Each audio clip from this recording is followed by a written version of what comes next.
presentation works is that we're really going to talk a little bit about how we can read buildings to get clues about when they were constructed and what style they were.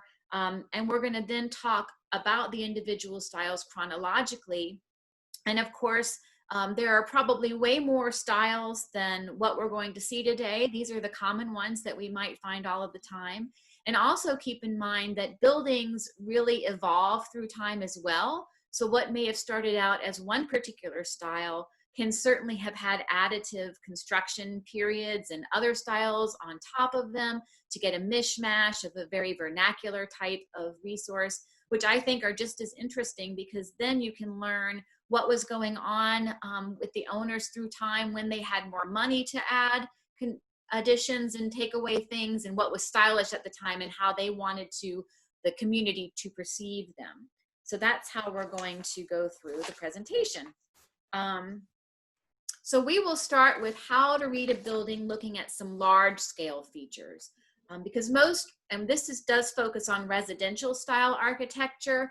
Much of this architecture can be seen in our commercial and religious and educational buildings, as well in our town halls, particularly when we get to the Greek Revival style. But we'll talk about residences, and we'll talk about looking at some of these large scale features first to place us in time. So here you can see some different, very common roof forms. The side gable here on the left, where the broad eave is exposed, we see many, many of those. In contrast to the front gable, which has the pediment on the front.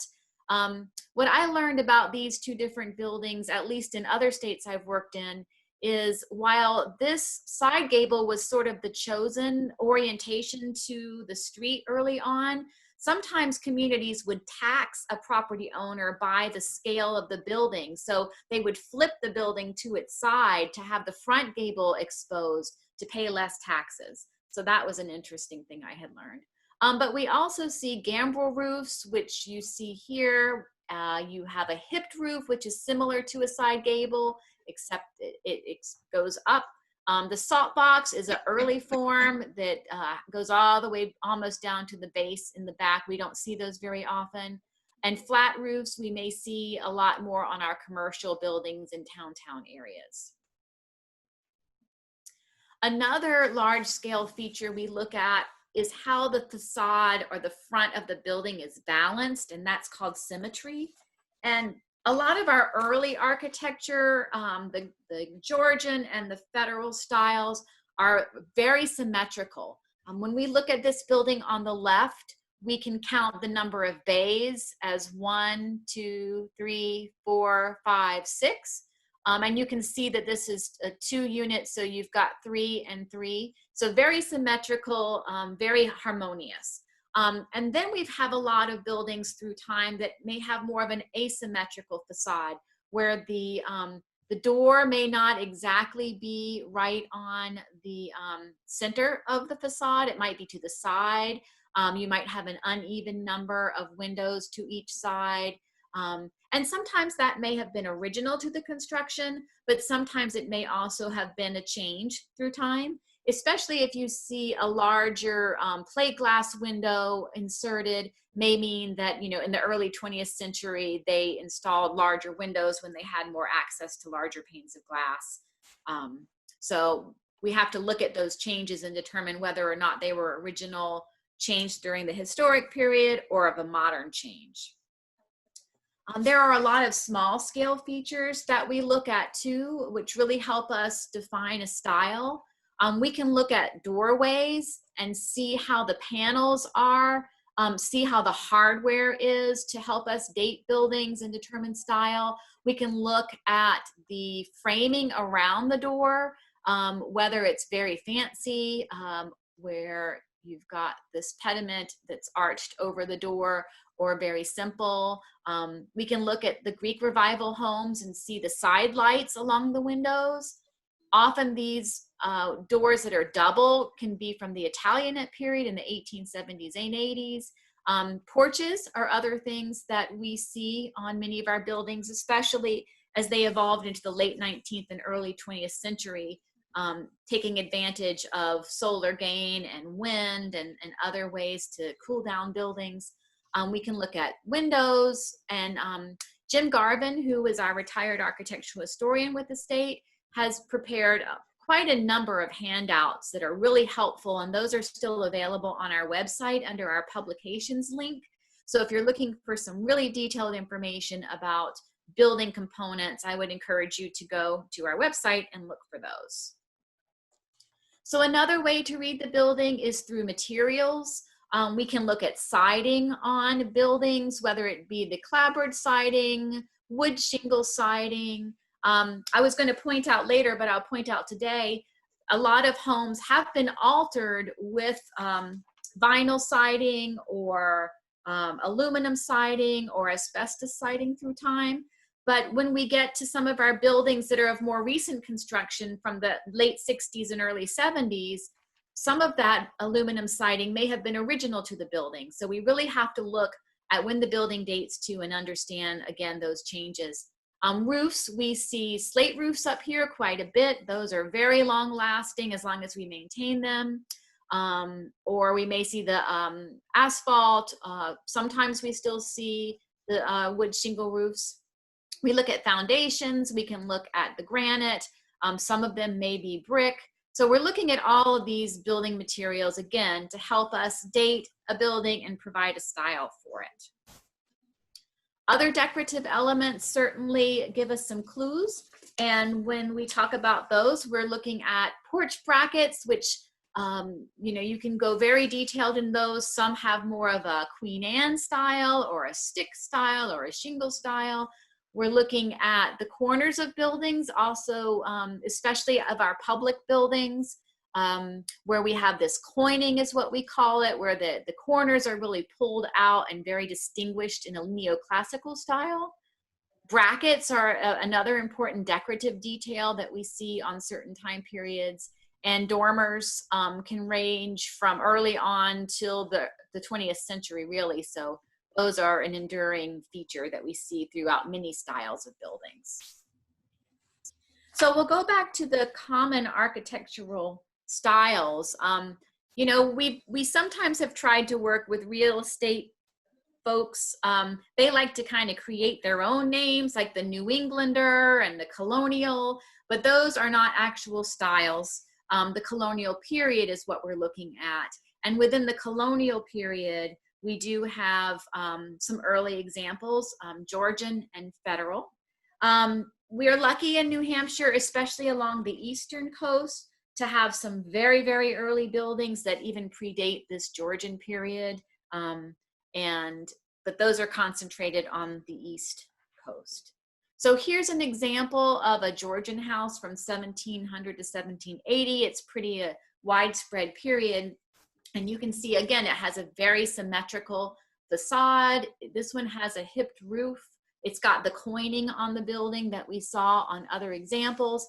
It's really pulling its form from a lot of English traits, and there were a number of English architects and early American architects who took this style, Benjamin Asher and others, and really made it their own. And so people would borrow from these very prominent architects and designers to have what they wanted in their own little kingdom. So as again, we see these in Portsmouth and certainly more on the East Coast, because within this time period, the development was more concentrated on that part of the state.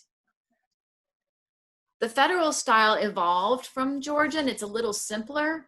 You can see it doesn't have quite as much ornament. It's very stately though, and when you go onto the interiors, you do see quite a number of fireplaces and other decorative elements on the inside. What I noticed from this period, 1780 to around 1820, is again, you're seeing the march of development patterns spreading across the state. And we see a lot of federal homes along the Connecticut River Valley. And so by this time period, folks were moving from the east to the west and building their homes along prominent river transportation corridors. After this point in time is when we really start to see people moving even farther west, out to the Midwest, because farmland was more a better source than it was here.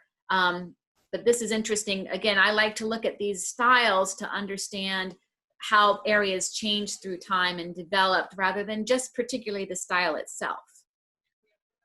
So then we go into the Romantic period, which takes us from 1820 to about 1880.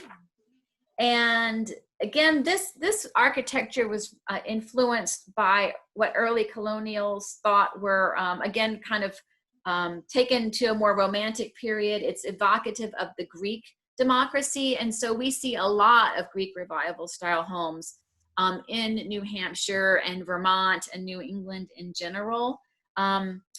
This people thought was more appropriate to our new republic. It sort of it took away from some of those traditional ties to England and was a little bit on its own. Another thing with this style is that from this period on until around the early 1900s, there were a lot of pattern books that were available for folks to look at, to get a broader regional perspective on architecture, and they were able to utilize materials from farther away because by around the 1840s to the 60s, railroads were coming in and accessing some of our small towns. So we'll go into the Greek Revival. Here, what's most prominent for most people is that really strong columned front porch or front facade. And growing up in the South, this is certainly what I see as Greek Revival, but we have a lot more simpler Greek Revival homes that we see up here compared to the ones with the big columns. I'll just go back. And if you look at the picture on the left, many of our Greek Revival homes are just really simple side hall houses with gable fronts with some decoration around the doorway. Certainly not as elaborate as this example. But here what we see is following some of that Greek and Roman architecture with the cornice work that's very heavy up in this area. And we have this enclosed cornice here with a fan light, the 6/6 or sometimes more over more windows here. Here's the fan light around the door. So these are pretty recognizable in the state as Greek Revival style. Gothic Revival is one of my favorites. We don't see it too often. I think we see it a little bit more in the North Country, primarily because it was not an urban type of a residence. It was promoted for rural areas by Andrew Jackson Downing and Alexander Jackson Davis. They published books and pattern books for folks that incorporated these types of houses well into the landscape. It was important to have the landscape as an extension to the house in many of these types, and you can see some of that decorative elements on the roof with some different colors and the verge board patterning up here. And this is one where there probably has been some changes perhaps to the porch, so we really do have to look for those original elements that stand out for this style. We call those character defining features when we're looking at architecture. And what are the character defining features for each of these styles? So the Italianate is certainly one of the more grand buildings, and we do often see these in urban settings. Again, these were integrated into the landscape and may have had gardens. Sometimes these buildings were situated up on terraces, so they really stood high, or they were in a very prominent part of town. When we look at our mill towns, we often see these houses as the mill owner houses, whereas the mill worker houses were very simple. We'll talk a little bit later about the mill worker type house. But these are usually 2 or 3 stories tall. They may have a tower somewhere attached. This is a very grand one. What I like about this one is it's painted in a very multicolor way. And we have to remember that most of the houses prior to around 1890, during the Colonial Revival period, were very, very colorful. It wasn't until later that all of the houses were painted white. So when we do paint analysis on some of our older houses, we do see these very earth tone colors and pulling out those details to make them most visible to folks and be very grand. Here are those double doors that I talked a little bit about from this time period. I always think those are really beautiful. And unfortunately, when we're doing lead abatement work, sometimes it's hard to preserve these, but we try and do the best we can on those. So then we come to the Victorian period. Here's another misnomer. A lot of people use the word, it's a Victorian, but there really isn't an example of a Victorian. It's a Victorian period. And within that period, there are a number of different types of houses. And you can see here, we've got the Second Empire, which is from the earlier period, the stick style, which we don't see too many of those in residential construction up here. The Queen Anne, which is really the lady with the lipstick on, so to speak. And the shingle style, which is very similar to the Queen Anne, but uses some different siding materials and a little more detail with the roof line, which we see some of these shingle style homes in more seacoast along recreational areas and summer homes and things like that. So there's some beautiful ones there. A thing to keep in mind during this period is that by this time, we're seeing a lot of changes and technological improvements in the home. And I think that these homes really bring that out. So you kind of think, what did they use all of these rooms for? You've got all these tiny little rooms and you're going from room to room. But when you think about how people lived their lives that day, most people who lived in this type of a house would have had a number of servants to help them. The woman of the house may have her own dressing room. The man might have his own office. There's probably a separate laundry room. You know, the kitchen in the back of the house was reserved more for those staff. There might be two sets of stairs, the back stairs for the staff and the front stairs for the family or the guests. Some of these houses too had starting to emerge with electricity later on, and certainly gas lighting was very important during this period. An annunciator was a box that people could communicate through different rooms to servants for asking for things. So sometimes we see these in houses, but it was a house that really needed a lot of help. It wasn't just that the lady of the house could take care of this. She needed a lot of help. And oftentimes the men who owned these houses were fairly prominent in our communities, you know, railroad folks and big business and things like that. So we'll start with the Second Empire. Again, we do see these in a lot of mill towns. I think probably because around the 1850s, right before the Civil War, we were seeing a lot of mills develop. And then during the Civil War, they really took off. So mill owner homes kind of extended to this design. And this is a good example where you can see this terracing that I'm talking about, how this was really placed on a man-made landscape to just bring attention to it. Certainly not handicapped accessible with these stairs. This is a stick style. Like I said, we see this, you know, probably more in religious architecture up here, but it can extend into residences. What you see is sort of this exterior timber framing that really is decorative, and that is what extends this. There were also a lot of detail with hardware and other sorts of elements with the stick style, very steeply pitched roofs. Sometimes there were cross gables, brace supports under the roofs, and big bay windows. So that's an iconic style, especially if we're looking at churches, and especially if we're looking at the summer churches that we see up in the Lakes region in the North Country. This was a fairly popular style because of the period in which it was constructed. So here's the Queen Anne. Again, I think most people might call this Victorian, but this is an example of the Queen Anne. It's got this lovely turned turret.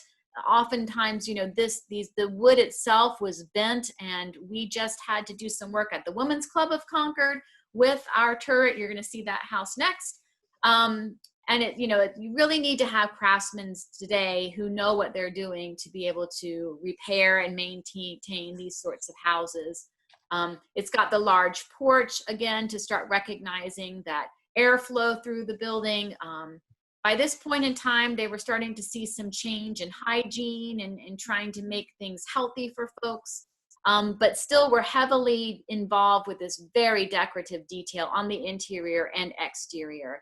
You know, rooms with lots of different wallpaper styles, heavy carpeting on the hardwood floors, pictures along the walls. So a very heavy sort of masculine example of a residence.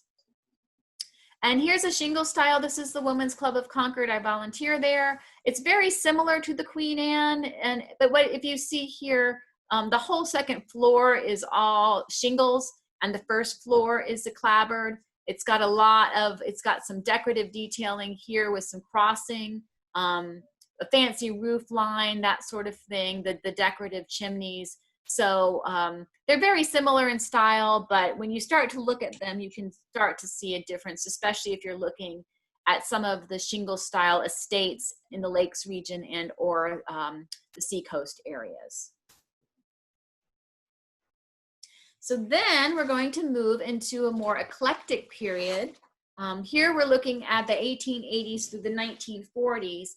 And what I mentioned before, this Colonial Revival style. You know, we have 1880 to 1955, but really I don't think Colonial Revival has stopped. People are still love this style. I think it's what is iconic to this country.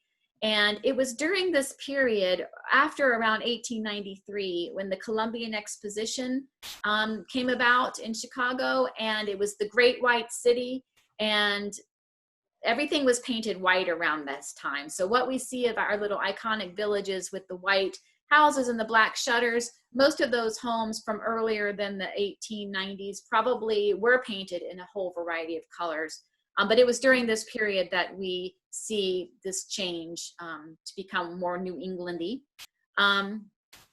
So here's a very upscale example of a Colonial Revival home from 1880 to 1955.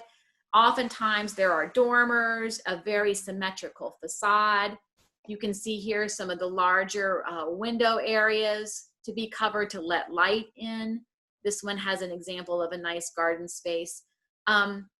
What we see often, as I mentioned, is that there may have been a house that was started as a Greek Revival house, maybe in the 1840s, and then by the 1880s, that family got some money and maybe the original owners died down and passed it on to their children and their children, and they wanted to spruce it up and they turned it into a Italianate home. But by around 1900, they went back and they maybe took some porches out and changed the porches and made it more Colonial Revival. So it's fun to read those buildings and to try and understand how they changed through time.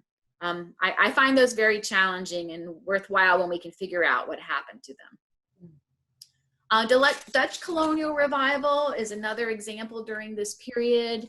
We see these a lot in some of our early suburbs and our streetcar suburbs that were developed around the 1890 to the 1930 period. A lot of these homes came out of, well, in New York State, with a lot of Dutch families coming in early on.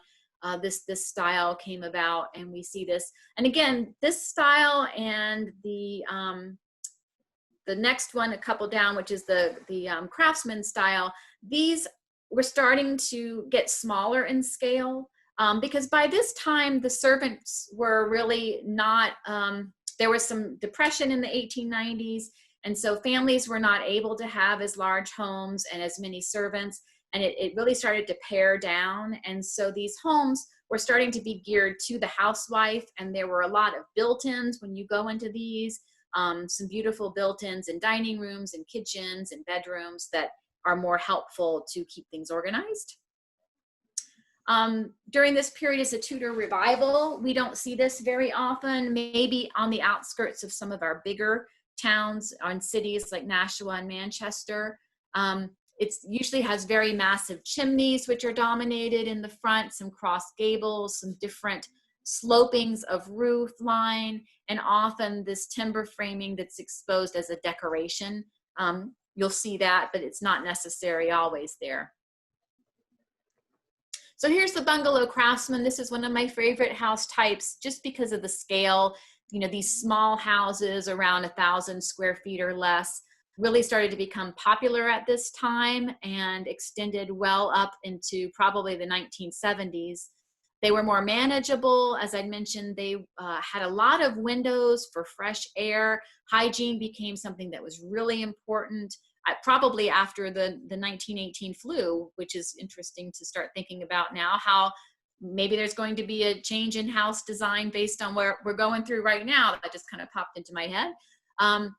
So we see a lot of these bungalows craftsmen more in the South and the Southwest, but we certainly still see them up here. I've seen a lot of them in the Plymouth area. So it really just depends, probably up in Bethlehem area too. And I'm sure many people enjoy this house type.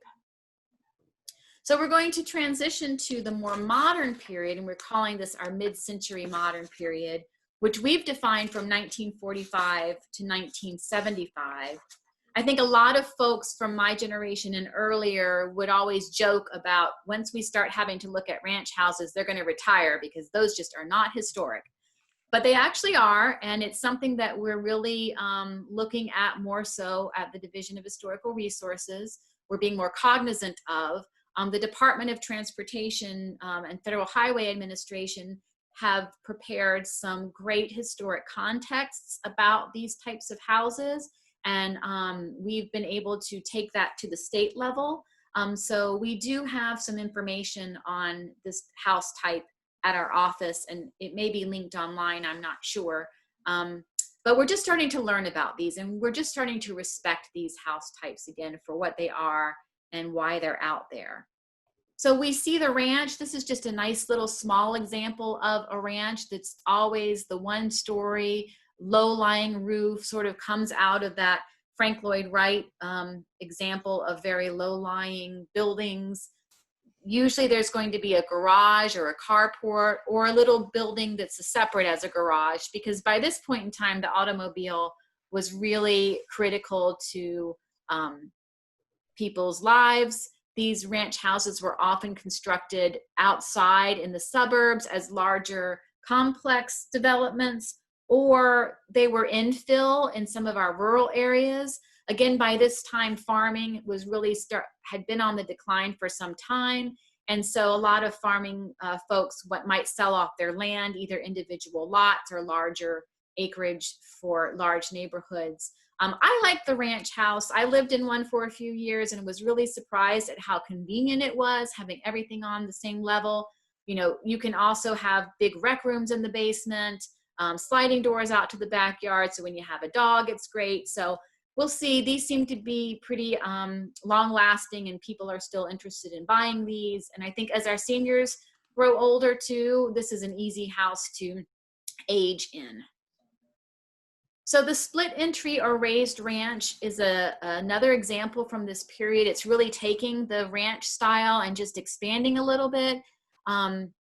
Sometimes people call this split level, but that's a little bit different. So these are the types of houses when you walk in, you've got an option to either go upstairs or downstairs. You're on a landing and you can go up 3 stairs to the living room area, which is usually very visible on the outside by the large windows. You can tell where the bedrooms are located. Here's the housing for the cars. And then if you go downstairs, it's usually going to be at least partially finished with a big family room. Maybe your laundry area is going to be back here, your kitchen in the back. So these are properties that are now just being sold by a lot of the original owners. So I've heard that this property type is really prominent on the real estate market right now. So a lot of young people are ending up buying these. So it'll be interesting to see how they change these through time. What I like to do, again, I was talking about exterior cladding materials. I like to go in some of the neighborhoods because I just recently moved to Nashua, and in southern New Hampshire, we have a lot of these types of houses. You see that many of these originally had the asbestos type shingles on the outside.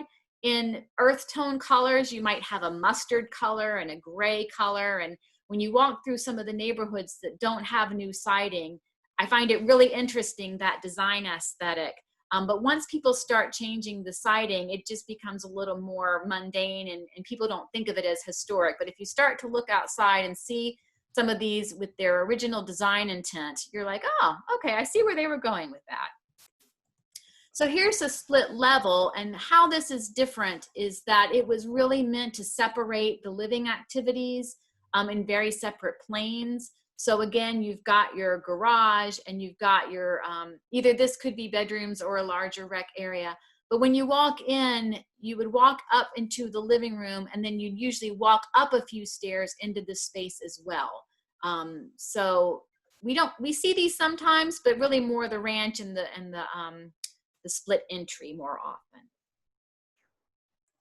So then we're going to transition to building forms and plans, because oftentimes a building may not have a style at all, but we still want to try and figure out how to date the building, especially if we're trying to do some planning and understanding things. For us, any building that's built prior to 1970 that's 50 years or older can consider to be historic potentially if it has enough integrity and if it meets certain criteria for the National Register. So we're often looking at these very simple types of buildings. The one on the left, the red one here, is an example of a center hall plan. And this is an example when you walk in, you've got the hallway that goes the full length of the building. And oftentimes you may have the center stair going upstairs here. I know in the South that these center hall plans often had a back door here out to a veranda, again, to have cross ventilation. Sometimes we call these houses 4/4s because they were 4 rooms over 4 rooms. This helped with heating. You can see where you could share the, whether it be a fireplace, but more likely a wood stove by this point in time. We have the side hall. A lot of these are Greek Revival, where you walk in and you've hit the stairs right there, and to your left or right is going to be the living room, a double parlor in the back there, and your upstairs are going to be your bedrooms. And the Cape, I think the Cape is one of the most prolific in our state. We see these many, many times, all the way from the early 1800s up to today. People are still building Capes. One of the good things about Capes is they are expandable. So in the 1950s, when these were built, oftentimes this attic floor was left unfinished to keep the cost down, but then the family could expand and put a bedroom up there later on, or certainly put additions on the back. So we call these Capes, and they can be Greek Revival in style, but in form, they're a Cape form. Another example is a connected farmhouse, where we've got the big house in the front, the little house that housed, kitchens and things like that, back house, which may be shed and storage, and the barn for the animals. This is a very iconic type of farm that we see throughout New Hampshire. We're trying to document more of these and looking at these, again, more holistically in a community. Here are some of those examples that I talked about for mill housing or worker housing in some of our bigger communities. Duplexes, we see quite a bit. This on the top is a very common form where you've got, each has their own side porch. Sometimes they're broken up into different floors or just townhouse style. This would be more of a townhouse style where you've got a first and second level for this family and a first and second level for this family. Our triple deckers we see in many of the communities, whether it be in Berlin or Manchester or Nashua or even Concord. And these were flats. Sometimes we've called these French flats when they were up in the Berlin area. Most of the time they were all connected by staircases on the inside, but up in Berlin, a number of these were connected with outside staircases, and they all have these large porches for some ventilation as well. We have a little cottage plan here, which when you walk in, you're hit by the stairs, but they don't connect through the whole house. And a 4-square, which was an early 20th century design. Again, kind of really meeting the masses here, but a little bit on the upscale end. We see these in a lot of suburbs, early streetcar communities. I like this style too. I think it's a very livable house. So I just want to end with some of the resources that we have if you're interested in learning more. Emmett is our enhanced mapping and management information tool. It is a GIS-based platform that we have been so lucky to be able to have received some federal and state funds to implement. And we were able to digitize all of our hard copy inventory forms that we've had prepared over many, many years by DOT and others, our state register, the national register. Properties are in there. If you're an archaeologist, you're able to look at archaeological reports. We've been looking at cultural landscapes, large areas of resources, and so those reports are in there. It is a subscription-based tool simply because at this point in time, we don't have the state resources to keep the information up in the cloud, so we have to charge. Right now, during COVID-19, it is free because we are not able to allow access into our buildings to look at the physical forms. So if anyone's interested in giving this a try, they can check in with Tanya Kraychek, our records coordinator.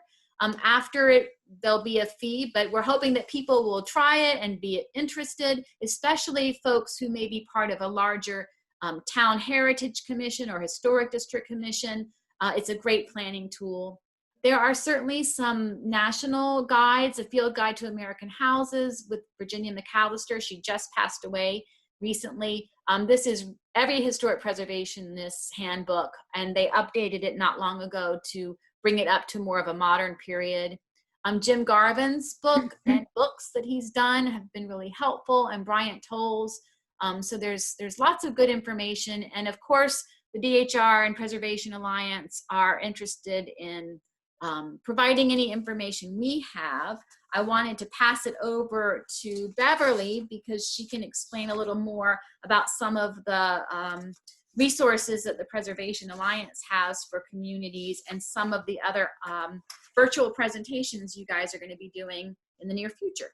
Yeah, thank you so much, Nadine. That was wonderful. And I think before I talk about what additional things we offer, I'd like to go to questions. If people have any questions. I know Megan brought up a question. Do you want to ask Nadine your question, Megan? Yes. So 2 years ago, we moved into an 1870, I guess what we would call a farmhouse, which I know that's probably very frowned upon to say farmhouse. So look, judging from everything that I've just seen, it's a front gable, but it's a 2-story, well, 2.5 story. We have an attic. So what is our house? So like I said, we use that term, we use vernacular as a term that it really means that maybe it doesn't have a distinguished style, but it takes on a lot of form of whether it be, it's the center gable, but does the entrance off to one side of the front facade or in the middle of the facade? Like when you enter your building. We have this enormous front porch that extends like beyond. I guess it would be a side, what did you call it? A side gate? Side hall. So a side hall, when you enter straight in and you go straight into the staircase. Yeah, and then there's a hall, the front hall is to the left of it, and then the living room is to the left of that. Yep. Okay. So I would think that that might be a vernacular type farmhouse, but some of its traditions, if you really started to look at it, may have some Greek Revival style to it. The Greek Revival period did extend pretty far up, especially in those rural areas. Yes. But you're always welcome to share a photograph with me if you'd like to my work email, and I'd be happy to take a look at it and give you some thoughts. Nadine, can you share your work email? Yeah. Nadine, yeah, okay. It's NADINE .Miller, MILLER at dncr.nh.gov. And that's for Department of Natural and Cultural Resources. But it's available on our website, which is on the page right here, nh.gov/NHDHR. All staff are listed there with our emails and phone numbers. Okay, great. Thank you. Thanks. And we are working from home as well, most of us. So email is the best way to reach us. Okay, very good. Thank you. Okay, and somebody did send in a few photos. So Nadine, can you unshare your screen? Yes. And I'll see if I can pull it up.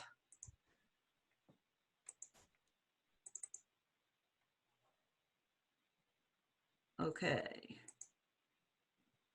Can everybody see that image? So that very much looks like a Greek revival porch, at least.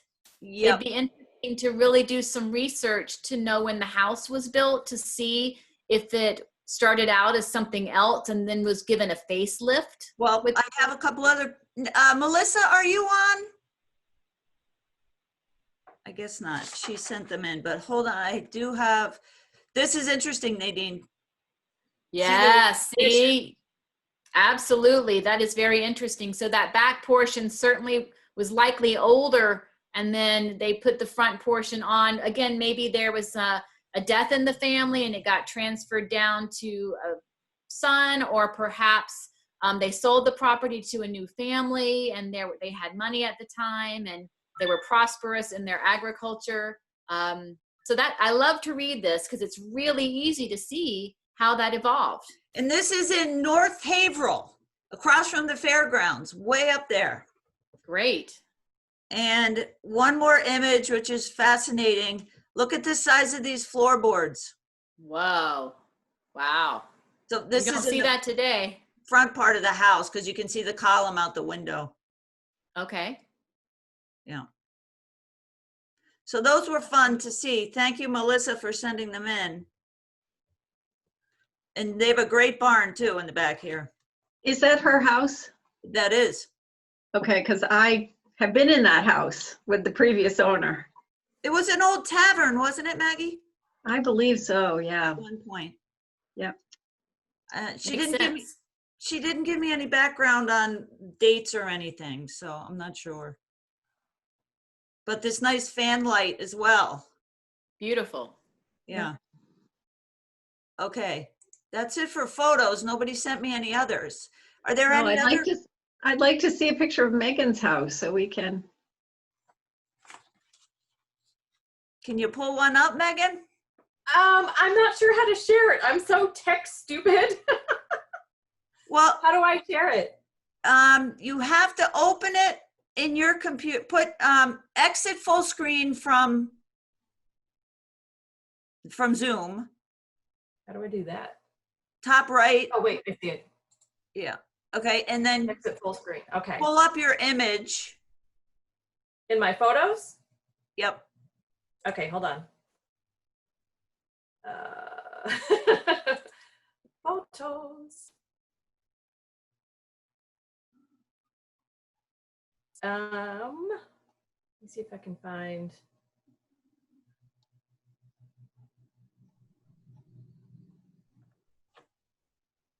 Do you want a side or like a front picture? Well, do your front, that we can see your front door and what you were explaining. Okay. You have one. I have many. It's nice that you love your house. I appreciate that.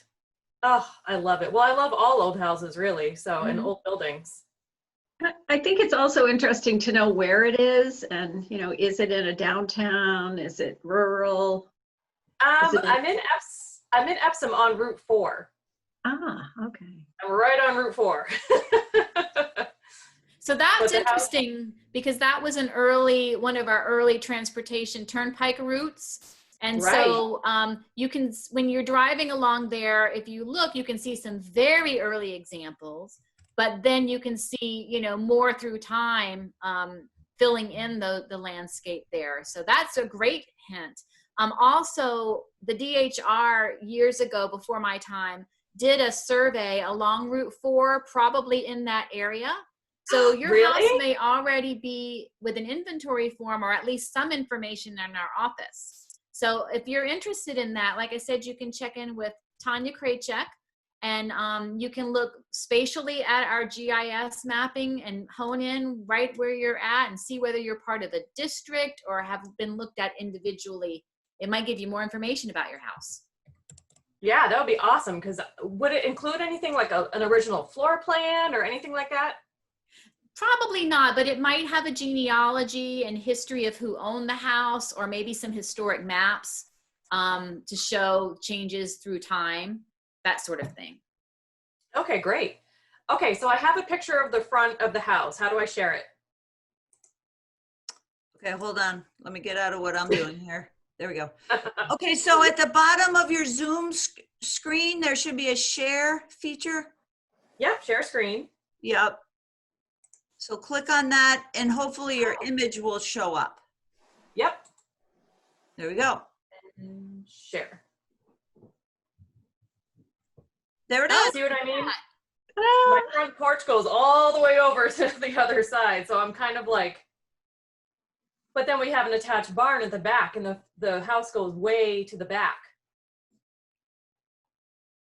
Yeah, I mean, I think that definitely, you said around the 1870s? Yeah, it is. 1870 is like the general year that they estimated, but we've seen 1874 in more detailed records. Yeah, I think I would definitely think it's from that period, because some of the things that I look at is that bay window is very common to that period. And the porch and the type of door you have there, I think there are a lot of elements that definitely speak to that period, and it's a very nice house. Thanks. When you say that period, what period are you referring to? Sort of that Italianate period from the 1870s decade.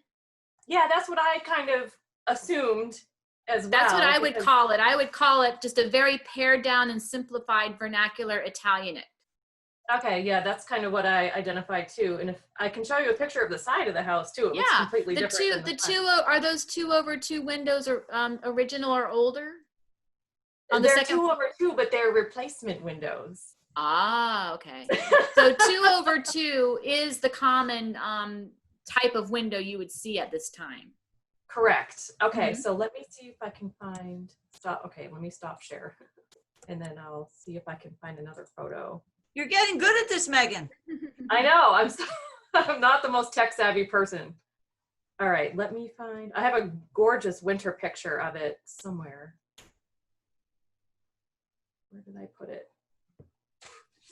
Nadine, while Megan's looking for that, I have a question relating to duplexes. Some of the photos you showed, those are late 1800s, early 19s? I would think, probably by those that I showed there would be like around 1890 to 1920s. Okay. Certainly in some of our mill towns, there were much earlier tenement or duplex type housing. But it really was that late 19th century where you see a lot of those. Some of our railroad communities like Concord and Nashua and all of those types of duplexes were really, really common for railroad worker families. Sometimes they might be a 3-unit as well, where the family would live on one unit and rent out the other sides to make some income. So it wasn't necessarily all rental units. Sometimes there was owner occupied. Okay. Oh, I found it.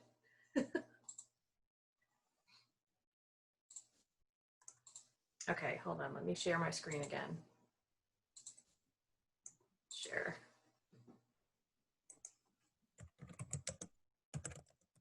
Wow, so there's another bay window. Is that like in the dining room area? Yes, good guess. Very nice. And of course, in that back door, so you've got it, this is sort of a connected building. It goes from your front of the house to where your kitchen is to the barn or carriage house. Yeah, it's actually a pretty big barn. Very nice. This is exactly like my neighbor's house across the street from me. Really? That was built in 1876, I think. Yeah, so around the same time. Awesome. Yep. So oftentimes too, these carriage barns may have been more for like the sleighs and the carriages and things like that, rather than necessarily farm. I don't know how many acres there might have been in the 1870s, but it's probably not a huge farm or anything, but it's more indicative of that location along the highway and all. Right, so we're right in like what you would call the center of Epsom, our little Great. downtown.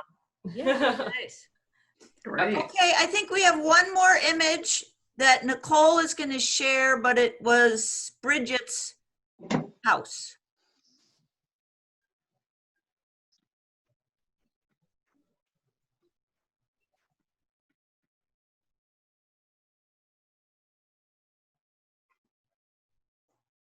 Nicole, you're muted. All right, here we go. Okay. Nice. Oh, that's beautiful too. I wonder, Kind of similar, but I wonder if it's do we know what time frame this one is? no, let me ask Bridget.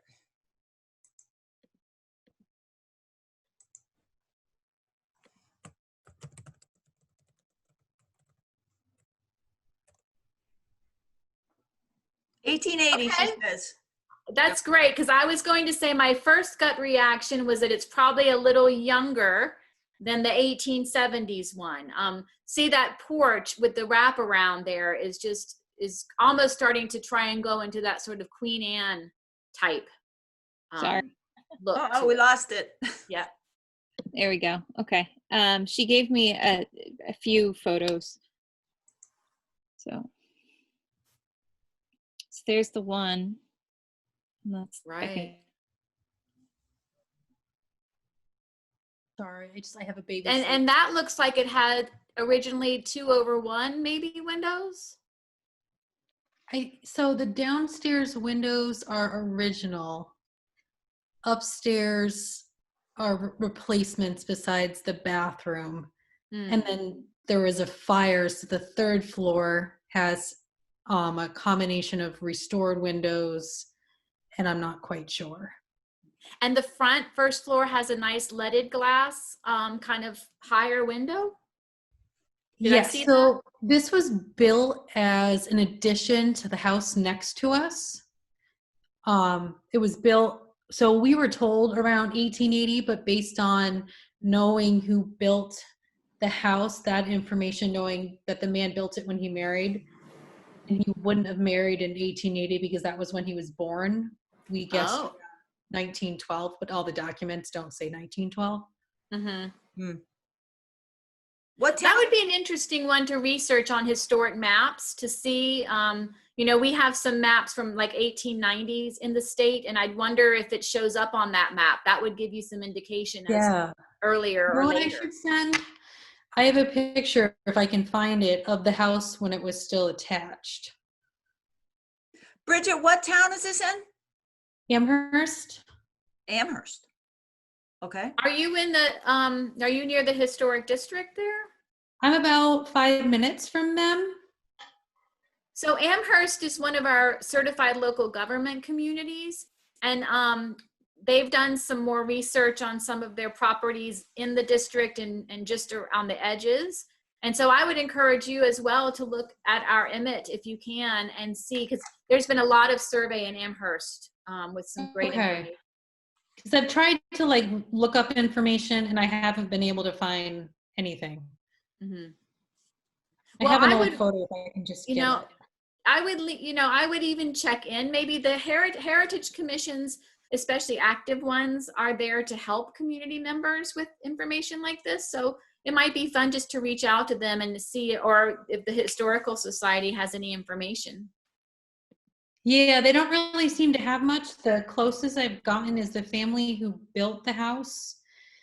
They, the great grandson lives a few houses down, but I haven't been able to meet with him yet.